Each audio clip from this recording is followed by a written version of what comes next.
ঈদ যাত্রার ১৫ দিনে সড়ক, রেল ও নৌপথে দুর্ঘটনা ঘটেছে ৪১৫টি। নিহত হন ৪২৭ জন, আহত ১,১৯৪ জন। ঈদ উল ফিতরের চেয়ে যা প্রায় ২৩% বেশি। সবচেয়ে বেশি দুর্ঘটনার শিকার হন motorcycle আরোহীরা।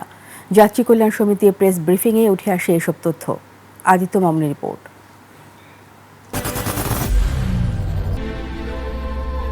I am Ox. Eid যাত্রায় দুর্ঘটনার পরিসংখ্যান তুলে ধরতে বাংলাদেশ যাত্রী কল্যাণ সমিতির এই সংবাদ সম্মেলন। সড়ক দুর্ঘটনা প্রতিবেদন। ঈদুল আজহার ছুটিতে বাড়ি ফেরা ও পরে কর্মস্থলে পৌঁছাতে দুর্ঘটনার শিকার হতাহতের চিত্র উঠে আসে। কেবল ১৫ দিনে রেলপথ, সড়কপথ ও নৌপথেই ৪১৫টি দুর্ঘটনা ঘটেছে।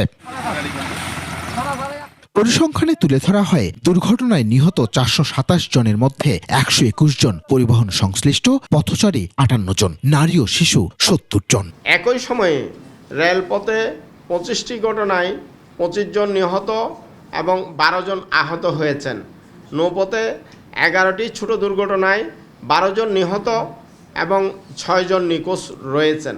এসব দুর্ঘটনায় ৩৮% মহাসড়কে, ২৯% আঞ্চলিক সড়কে সংঘটিত হয়। দুর্ঘটনার কারণ অনুসন্ধান করে ১২ দফা সুপারিশও করেছে সংগঠনটি। মোটরসাইকেল ও ব্যাটারি চালিত রিকশার আমদানি এবং নিবন্ধন নিয়ন্ত্রণ করা, ফিটনেসবিহীন যানবাহন স্ক্র্যাপ করার উদ্যোগ নেওয়া, ঈদের আগে ঈদের ছুটি ৪ দিন বাড়ানোর উদ্যোগ নেওয়া, নিরাপদ সড়ক আইনের বাস্তবায়ন সহ চালক, যাত্রী, পথচারীদের সচেতন হবার পরামর্শ দেওয়া হয় সংবাদ সম্মেলনে। সড়ক পরিবহন আইন উন্নত বিশ্বের আদলে ডিজিটাল প্রযুক্তিতে প্রয়োগ করা।